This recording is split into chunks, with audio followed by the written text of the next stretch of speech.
So in the last lecture we discussed about the Alzheimer's disease, its pathophysiology, okay, and at the end मैंने आपको बताया था कि क्या होता है कि कुछ एबनॉर्मल प्रोटीन्स होते हैं, राइट। एबनॉर्मल प्रोटीन्स क्या करते हैं, ये दो न्यूरॉन के बीच में जब वो एबनॉर्मल प्रोटीन एक दीवार की तरह खड़े होते हैं ना, right, okay, so these two neurons can not communicate with each other. जब कम्युनिकेट नहीं कर पाते so that will lead to loss of memory and loss of learning ability, okay, right.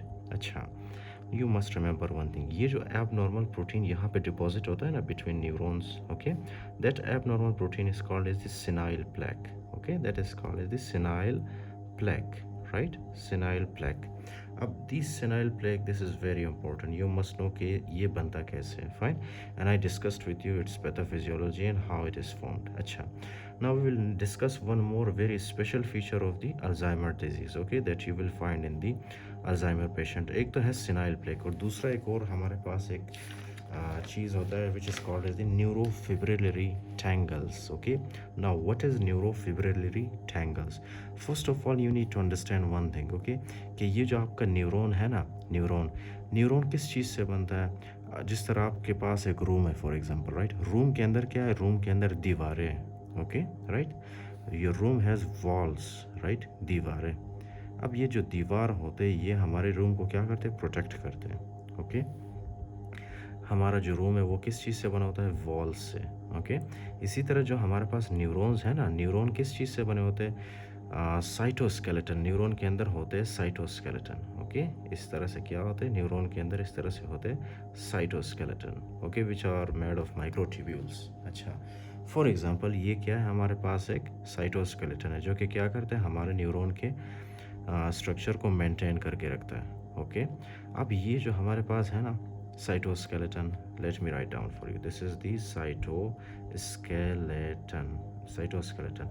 Cytoskeleton के अंदर क्या होता है, टाउ प्रोटीन्स होते हैं, ओके। साइटोस्केलेटन के अंदर क्या होते हैं, इस तरह से प्रोटीन्स होते हैं, ओके, राइट, इस तरह से प्रोटीन्स होते हैं which are called as the tau proteins, fine।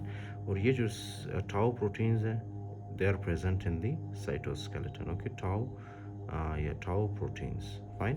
अब क्या है कि हमारे जो अल्जाइमर्स डिजीज़ है, राइट, अल्जाइमर डिजीज़ में क्या होता है, अल्जाइमर डिजीज़ में ये होता है ना कि ये जो हमारे पास टाउ प्रोटीन्स हैं, right, through some unknown mechanism, okay, unknown, कुछ अननोन ऐसा मैकेनिज्म है जिसकी वजह से क्या होता है, ये टाउ प्रोटीन्स हैं ये साइटोस्केलेटन से बाहर आ जाते हैं, ओके, ये साइटोस्केलेटन से इस तरह से बाहर आ जाते हैं, फाइन, सारे इस तरह से ये साइटोस्केलेटन से बाहर आ जाते हैं, ओके, फाइन।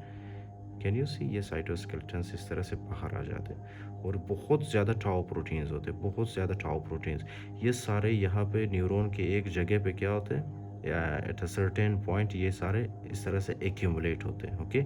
एक्यूमुलेट होने के बाद ये टाउ प्रोटीन्स क्या बनाते हैं, इस तरह से क्लम्प बनाते हैं, okay, they will form a clump।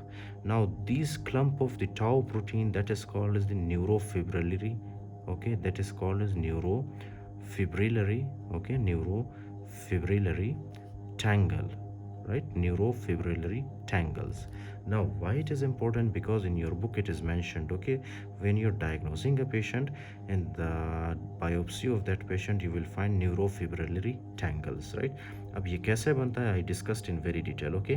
आपके न्यूरॉन्स में क्या होते हैं, आपके न्यूरॉन्स में होते हैं साइटोस्केलेटन जो कि आपके न्यूरॉन के स्ट्रक्चर को मेंटेन करके रखता है, right.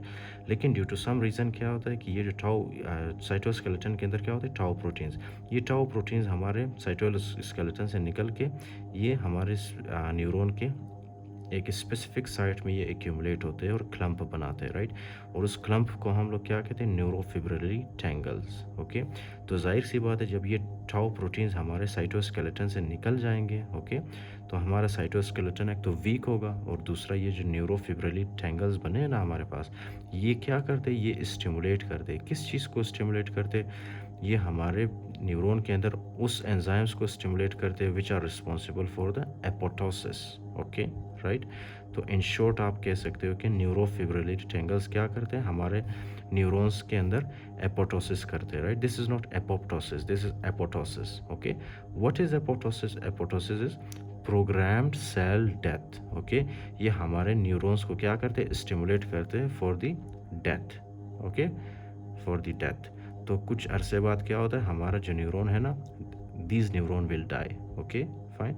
So that is why we call Alzheimer disease as neurodegenerative disease. Okay, Alzheimer disease को हम क्या कहते हैं, neurodegenerative disease. Okay, right, neurodegenerative disease. इसमें क्या है कि हमारे जो न्यूरॉन्स हैं ना वो डीजेनरेट होते हैं. ओके, न्यूरॉन्स डीजेनरेट होते हैं. उसके पीछे क्या क्या रीजंस है, एक तो है हमारे पास न्यूरोफिब्रिलरी टैंगल. ओके, और दूसरा ये कि सिनाइल प्लेक्स बन जाते हैं न्यूरॉन्स के बीच में, जिसकी वजह से वो सिनाइल प्लेक्स क्या करते हैं, सिनाइल प्लेक्स जब एक्यूमुलेट होते हैं न्यूरॉन्स के बीच में तो न्यूरॉन्स एक दूसरे के साथ कम्युनिकेट नहीं कर पाते हैं. ओके, जब कम्युनिकेशन नहीं होगी जाहिर सी बात है कि there will be memory impairment and learning problem. Right, अब ये जो आपके पास सिनाइल प्लेक्स बने ना between two neurons, sometimes you need to remember one thing. Okay, कि आपके ब्रेन के अंदर क्या होता है, आपके ब्रेन के अंदर जो है इस तरह से ब्लड वेसल्स होते हैं, है ना. राइट, आपके ब्रेन के अंदर बहुत सारे ब्लड वेसल्स होते हैं. फाइन, तो मैंने सिर्फ एक ही ब्लड वेसल यहाँ पे ड्रा किया है. ओके, अब जाहिर सी बात है ब्लड वेसल के अंदर क्या होगा, ब्लड होगा, ब्लड के अंदर ऑक्सीजन होगा, फिर यही ऑक्सीजन आपके ब्रेन टिश्यूज़ को सप्लाई करेगा ये. राइट, फिर आपके ब्रेन टिश्यूज़ से क्या लेके आएगा ये, this will bring carbon dioxide. Okay, from your brain tissues. Simple. Okay, अब क्या है कि ये जो सिनाइल प्लेक्स हैं, राइट, समटाइम्स ये जो सिनाइल प्लेक्स होते हैं ना, ये सिनाइल प्लेक्स क्या करते हैं, यहाँ पे बिल्कुल हमारे जो ब्रेन के ब्लड वेसल्स होते हैं ना, ब्रेन के ब्लड वेसल्स के साथ ये अटैच होते हैं इस तरह से. ओके, इस तरह से ये क्या है, ब्रेन के ब्लड वेसल्स के साथ ये सिनाइल प्लेक्स अटैच होते हैं, जिसकी वजह से ये जो ब्लड वेसल है ये बहुत ज़्यादा वीक हो जाता है विद टाइम. ओके, वीक होने की वजह से ये ब्लड वेसल रप्चर हो जाता है. जब ये रप्चर होता है तो ब्लड वेसल के अंदर जितना भी ब्लड होता है, right, that will start leaking into the brain. Okay, brain parenchyma. तो इस कंडीशन को हम क्या कहते हैं, haemorrhage. Okay, this is called as the hemorrhage. Fine, rest of the things we will see in the book. Right, अच्छा,